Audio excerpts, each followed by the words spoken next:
हजरत सैयदना फारूक आजम रदी अल्लाह, मैं तफसील से बात करूंगा अगले जुमे जनाब फारूक आजम के हवाल पर।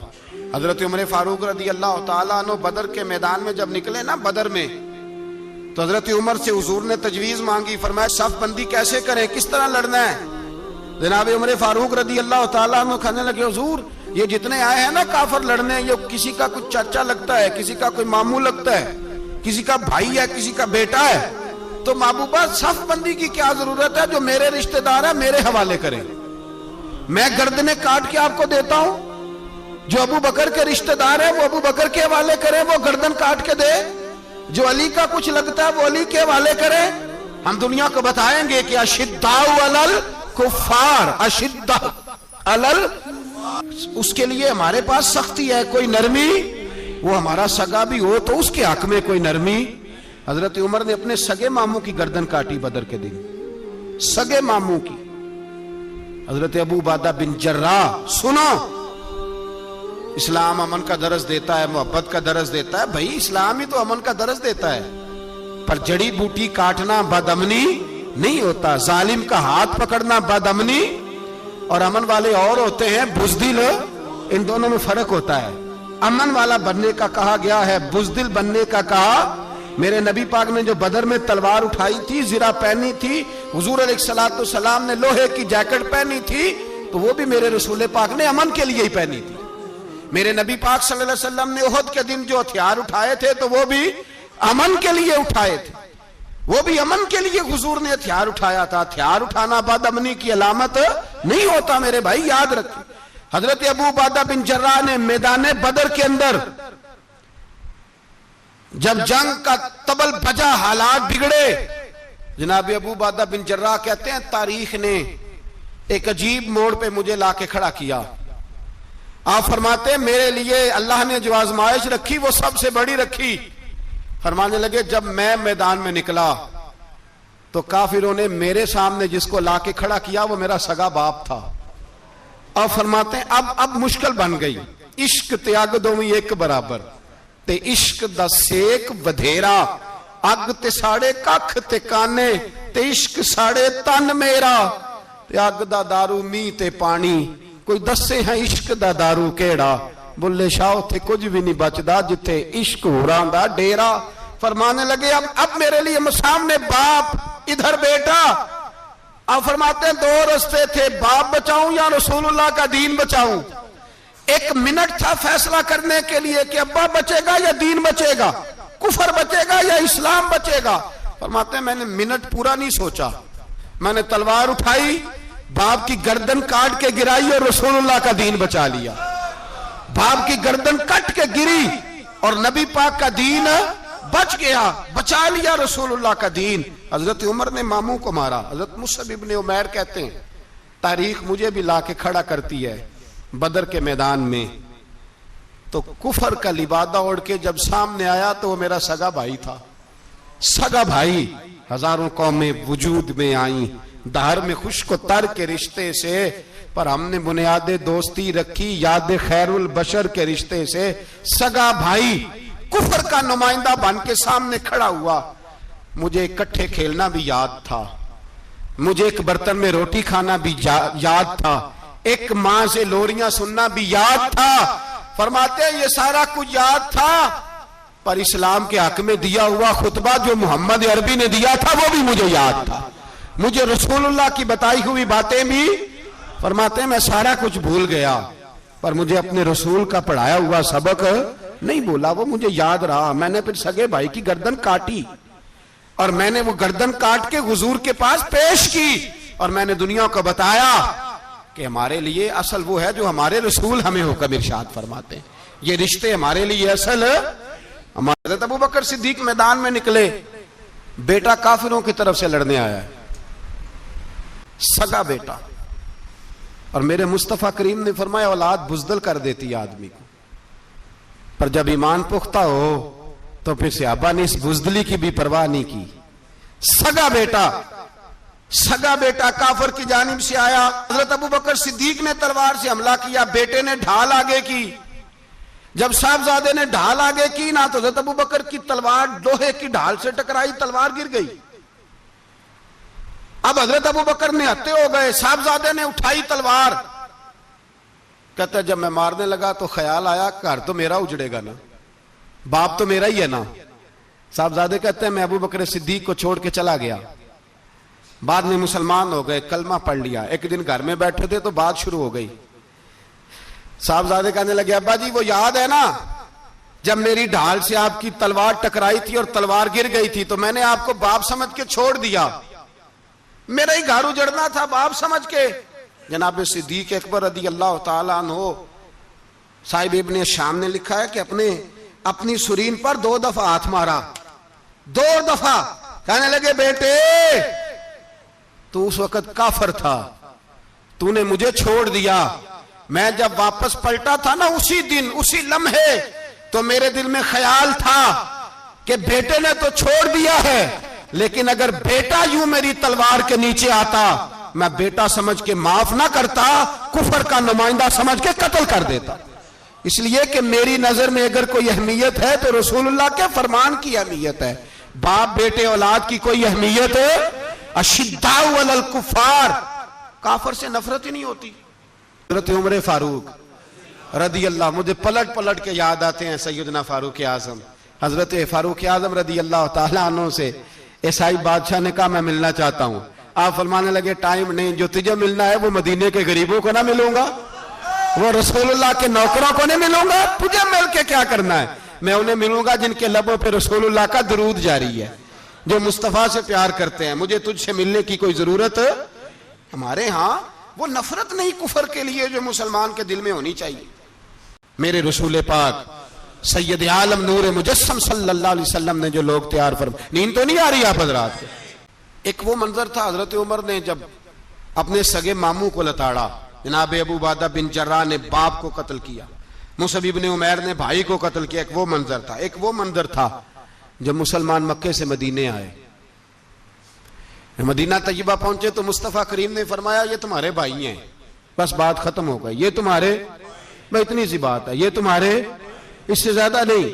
कोई लंबा खुतबा नहीं नबी पाक ने दिया, फरमाया ये तुम्हारे, अपने भाइयों की मदद करो। हद हो गई मदद करने की। भाई का बाजू पकड़ा, घर ले गए, कहने लगे ये 15 किले मेरे हैं, 6 जो तुम्हें पसंद आते हैं रख लो, तुम्हारे हो गए। घर का सामान बिस्तर रजाइयां तक निकाल के दरवाजे के अंदर रखे। भाई से कहा यार जो तुझे अच्छा लगता रख ले, आधा तेरा आधा मेरा। यहां तक एक वो मौका जब अशिद्दाउ अलल कुफार, एक ये मौका रुहमाउ बैनहुम, सहाबा किराम अलैहिम रिदवान में से किसी के पास 2 बाग थे, एक में खजूरें ज्यादा पकी, एक में कम पकी।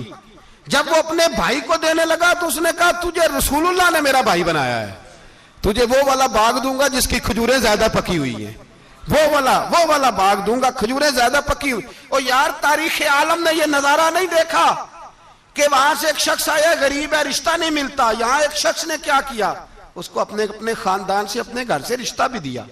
कब भाई है, इसको यहां बसाना है, रखना है, लाना है। कोई तहजीब का टकराव नहीं हुआ, कोई उन लोगों के आपस में झगड़े नहीं हुए, कोई नहीं कहा कि ये मुहाजिर है ये अंसार है, कोई किसी जगह नहीं कहा तुम्हारा खाना पीना रहना सहना अलग है, कोई किसी जगह बहस नहीं हुई, आधा बांट के दिया। और फिर भाईचारे का हाल ये था कि तबूक के बाद जब बड़ा माल आया ना मुसलमानों के पास, ढेर लग गए, बैरीन से माल आया तो ढेरों लग गए। तो रसूल पाक सल्लल्लाहु अलैहि वसल्लम ने अंसारे मदीना को बुलाया, मदीने वालों को, फरमाया तुमने बड़ा एहसार किया था अपने भाइयों पर, तुमने अपनी आधी आधी जायदादें दे दी थी, तुमने रुहमाओ बैनहुम का पूरा मुजाहिरा अमलन करके दिखाया था। अब माल आ गया है, 2 ऑप्शन मैं तुम्हें देता हूं, 2 किस्म की तरजीहात, एक चीज कबूल कर लो। का या रसूल अल्लाह सल्लल्लाहु अलैहि वसल्लम हुक्म फरमाइए। फरमाया यहां तो जो माल तुमने अपने महाजिर भाइयों को दिया है वो वापस ले लो, वो तुम वापस ले लो, और ये जो माल आया ये मैं इनमें बांट देता हूं। या इस तरह करो कि मैं ये माल तुम्हारे दरमियान आपस में आधा आधा बांट देता हूं, या तुम्हें कुछ फीसद ज्यादा दे देते हैं, उन्हें कम दे देते हैं। बात हो रही थी, अंसार चुप थे। हुजूर ने फरमाया बोलते क्यों नहीं, पता महबूब को भी है कि ये बोलेंगे तो मुझे भी ठंड पड़ेगी और कयामत तक सारी उम्मत को सुकून मिलेगा। फरमाया बोलो। तो अंसारे मदीना बोले तो रो के बोले, का महबूबा हमने माल क्या करना है, हमारे पास रसूल पाक जो मौजूद है, या रसूल अल्लाह हमने क्या करना है माल का? हुजूर जो अब आया ये भी सारा इन्हें दे दे, जो हमने दिया था इन्हें वो भी इनके पास रहने दें, और या रसूल अल्लाह जो बाद में आए वो भी इन्हें दे दें। हमारी शर्त यह है कि हमारे दरमियान अल्लाह के रसूल मौजूद रहने चाहिए, महबूब हमारे दरमियान रहे। माल और दौलत की हमें जरूरत है, ये रुहमाओ बैनाओं में आपस में बांट के हर चीज अपने भाइयों को दे दी। हजरत उमर, ईसाई बादशाह टाइम मांगता तो कहता है कोई टाइम नहीं, चल दौड़ जाओ। मुल्क के शाम जाते हैं, जब फतह होते हैं हजरत साद बिन नबी वकास बुलाते हैं, शाम जाते हैं तो हजरत उमर कहते हैं शाम आए हैं यार, सबसे पहला काम ये कर बिलाल का तो पता कर। यहां सुना है बिलाल हबशी का मकान भी कहीं नेड़े नेड़े है, पता तो कर। हजरत बिलाल हबशी हजरत सैयदना साद कहने लगे हुजूर बुला ना ले। फरमाया नहीं, वो मुस्तफा का गुलाम है तो मेरा तो इमाम है, मैं घर मिलने जाऊंगा। घर रुहमाओ बैनाहुम, काले रंग के हबशी गुलाम सैयदना बिलाल हबशी को मिलने घर गए, और जनाब उमर जाके बैठक में इंतजार करने लगे, गोया ड्राइंग रूम में बैठे इंतजार होने लगा। जनाब सैयदना बिलाल आए तो हजरत उमर उठ के खड़े हुए। मुल्क के शाम के लोगों ने यह मंजर अजीब देखा कि जनाब उमर फारूक एक हबशी के लिए खड़े हुए, और जब खड़े हुए तो हजरत बिलाल कहने लगे उमर बैठ जाओ, ये क्या कर रहे हो? तो हजरत सैयदना उमर रो पड़े, कहने लगे बिलाल तो हबशी पहले था, जब से रसूलुल्लाह का गुलाम बना है सारी उम्मत का इमाम बन गया, सारी उम्मत का तो इमाम बन गया है जब से तो नबी पाक सल्लल्लाहु ताला अलैहि वसल्लम का गुलाम बन। भाई याद रखे, जब अशिद्दाउ अलल कुफार की बात थी तो अपने सगे कत्ल हो गए, और जब रुहमाओ बैनाहुम की बात थी तो फिर ये नहीं देखा ये हबशी है। तवज्जो है मेरी बात पर? जाग रहे ना आप लोग? इधर देखे, फिर ये नहीं देखा कि ये हबशी है, ये रूमी है, ये कौन है, फिर ये देखा कि ये रसूलुल्लाह का गुलाम है सल्लल्लाहु। हजरत अबू बकर सिद्दीक रदी अल्लाह ताला अन्हु से किसी ने पूछा था बदर में फतह कैसे हुई? अब भी मुसलमान कहते हैं नहीं जी कैसे लड़ेंगे जी, हमें अपना बड़ा मसला है। ये कमजोर लोगों की बातें, कमजोर जो खुदा वाले होते हैं उनकी ये सोच नहीं होती। ये आरजुए करम और मैं आपसे करूं, ये भीख उसको जीतिए जिसका खुदा ना हो। ये कमजोर लोग हैं जो कहते हैं नहीं कैसे होगा, किस तरह होगा, जिनको पता हो कि हमारी गैबी ताकत है हमारी। हजरत अबू बकर सिद्दीक रदी अल्लाह ताला पूछा जनाब बदर में कैसे जीत गए? तलवारें ज्यादा थी, नेज़े ज्यादा थे, या आपको जासूसी ज्यादा थी, पता ज्यादा था कि यूं काबू आएंगे काफिर? तो अबू बकर सिद्दीक फरमाने लगे ना नेज़ों से जीते ना तलवारों से जीते, हम जो बदर में जीते हैं तो मुस्तफा की नमाजों से जीते हैं। हमें जो बदर में कामयाबी मिली तो रसूलुल्लाह की दुआओं की बरकत से मिली। फरमाने लगे काफिर सारी रात शराबें पीते रहे, सारी रात वो नाच गाने में मसरूफ रहे, और मैं हुजूर के खेमे में मौजूद था, नबी पाक सारी रात नमाज पढ़ते रहे, सारी रात हुजूर नमाज पढ़ते रहे, सारी रात अल्लाह से दुआ करते रहे। फरमाया सुबह जो कामयाबी मिली तो ये मुस्तफा की नमाजों की बरकत से मिली। एक बुजुर्ग की मैं बात सुन रहा था, वो कह रहे थे अब नमाजें इबादतें रियाजतें बाद में करना, पहले जिहाद करो। कह रहे थे अब निकल कर खानकाहों से अदा कर रस्म शब्बीरी, इबादतें रियाजतें तिलावतें दरूद बाद में होगा, पहले जिहाद। तो मैंने कहा साहब इबादतें तिलावतें दरूद हो कहां रहा है, पहले वो जगह तो बताएं। खानकाहों पे तो उर्स हो रहा है, साल के बाद ढोल लग रहा है।